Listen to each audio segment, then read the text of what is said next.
Hello there, everybody. It's me, Chase. I'm back.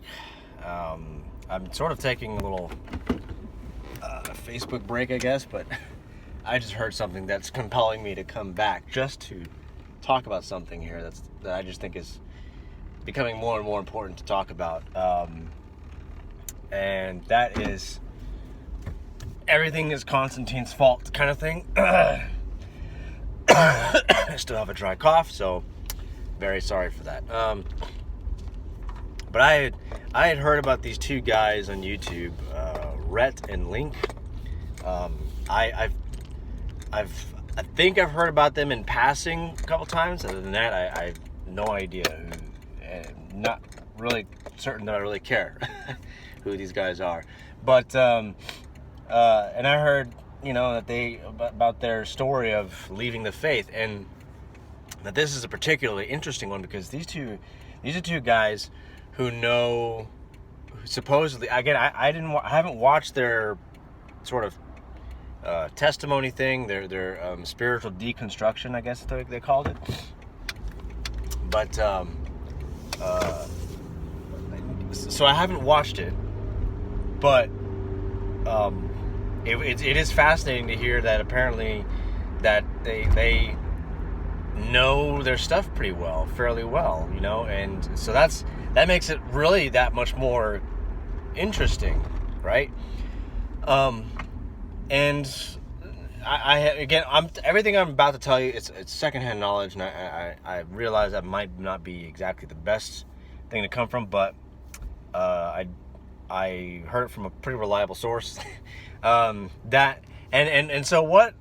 One of the things that one of the guys was talking about, I think it was Rhett that was mentioned this, but anyways, and I don't want to talk about this just because I want to knock on these two guys, but just this general idea that's going around that I'm hearing more and more of. That's why I want to talk about this. That everything is Constantine's fault, and that Constantine changed everything, and there's this grand conspiracy that the Council of Nicaea is where things went kooky and weird, whatever. That Constantine dictated the Canon of Scripture, and that there's the devilish doctrine of the Trinity and all that stuff. And I've been hearing all of this crap.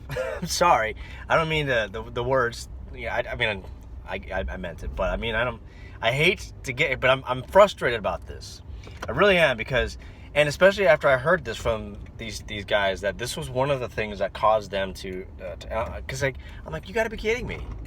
That's one of the things that when I heard that, I'm like, honestly, my honest, I went from, this is very fascinating, to these guys are looking for reasons not to believe, because it's so easy to look at actual sources, documents, first-hand knowledge stuff that we have preserved about what was really going on at Nicaea.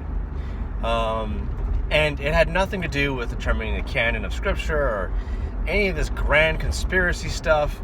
There is no evidence of any of that going on whatsoever at the Council of Nicaea.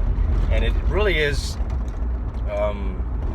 it has become the cult man, I guess you can call it.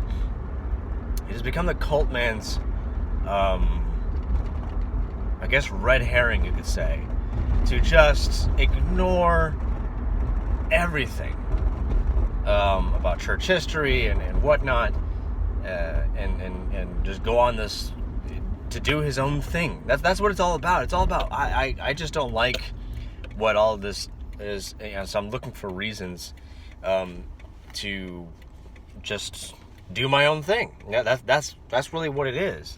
And I don't mean to be so, I guess, harsh here, but I get tired of this objection that the Council of Nicaea ruined everything. No, and this is one of the reasons. Because I do want this to be a positive in a certain sense. That this again, when I hear about this.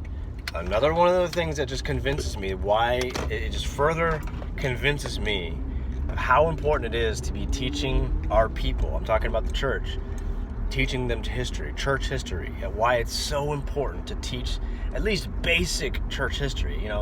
If it's going to be just sort of an overview thing, sure. I guess that's okay. It's better than nothing. But why it's really important, guys, to be teaching our young people church history. Because when you don't teach them about church history, stuff like this happens, where you read these internet sources of people coming up with these conspiracies about Nicaea, it's all Constantine's fault, kind of thing like that. And, so for me, excuse me, for me, when I hear someone, like the first couple times I started hearing about the Constantine thing, I had no idea it even was around. I was already doing church history before that, real church history, actually studying actual sources that come from the era. I can guarantee you, anybody who talks like that has not read anything about the original sources, about what was going on. There's no way you can read about the original sources, about Athanasius and all the stuff that was going on there, and come up with the conclusion that what was going on at Nicaea was this grand conspiracy to take over the world, or something like that, whatever. Just these weird conspiracy theories and whatnot. There's just no way at all. You're not reading original sources. You're reading weird people from the internet who have no credibility whatsoever. So anyways, I was already doing church history on this stuff. So when I started hearing people talking about, Constantine did this, Constantine, I'm like, what? What are you talking about? That's not, huh? Where'd you get that from? Because I'm doing church history over here. I don't know where you're getting that from. I've never heard that before. And when I started to investigate a little bit, I'm like, okay, I see what's going on here. And so when I hear that, I'm like, that's one of the most ridiculous things I've ever heard. It's just totally false. So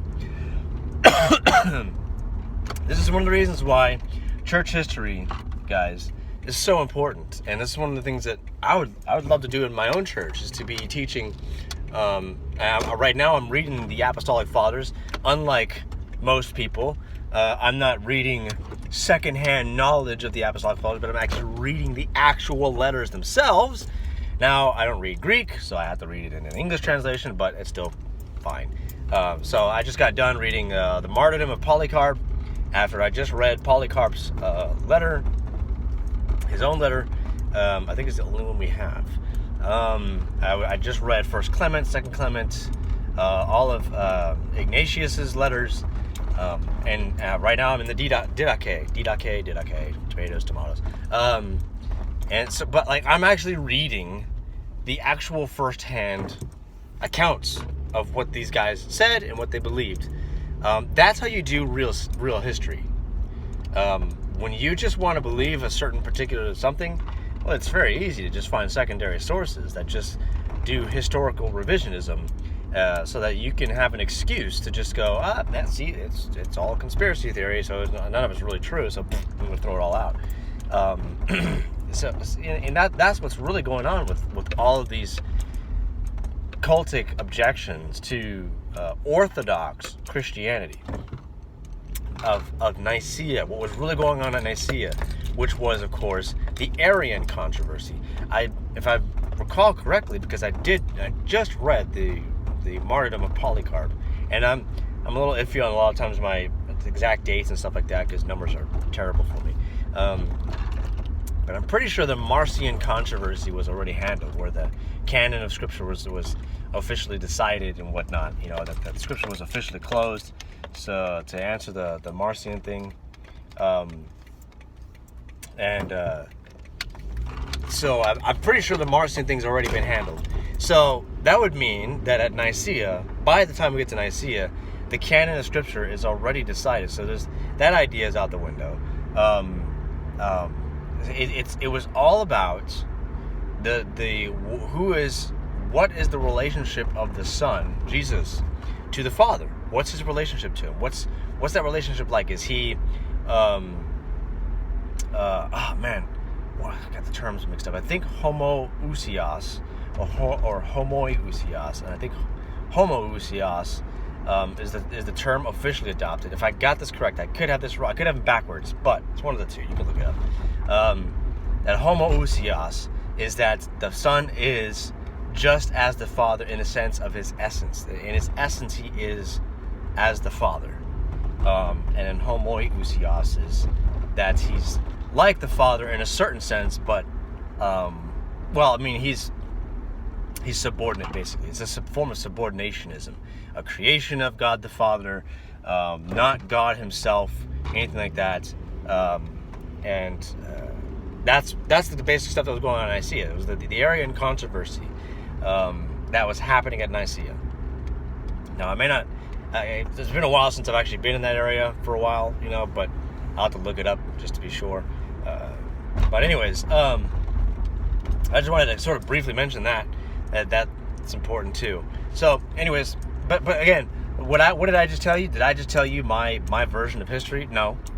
That has nothing to do with my particular theological biases, whatnot. I do have my own theological biases, obviously, but I wasn't giving you my theological biases. I was giving you just actual history. That's just what it was. That's what was going on. There's no twist or turn or deception on my part there. If I got something a little bit off, okay, then I would apologize for that. But I think most people who know their church history would know what I was talking about. So, anyways, I wanted to just talk a little bit about that and how I'm sick and tired, honestly. I'm just really tired of hearing this whole Constantine did it, Constantine messed up everything.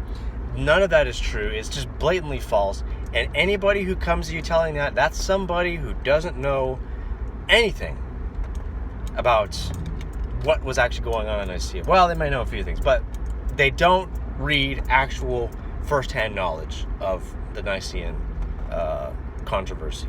None. They're not reading any of that.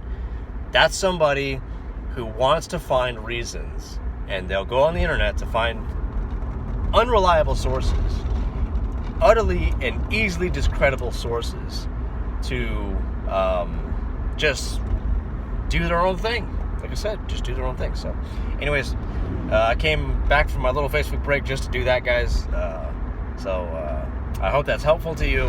Why it's important to know church history. This is one of the reasons why you need to be pretty well grounded, at least, in church history. To know your history. Very, very important, guys. It's becoming more and more and more important that churches know the history of their faith. It's just so important, guys. Absolutely important. So, anyways, I gotta go. Soli Deo Gloria. God bless. I'll talk to you guys later. Bye.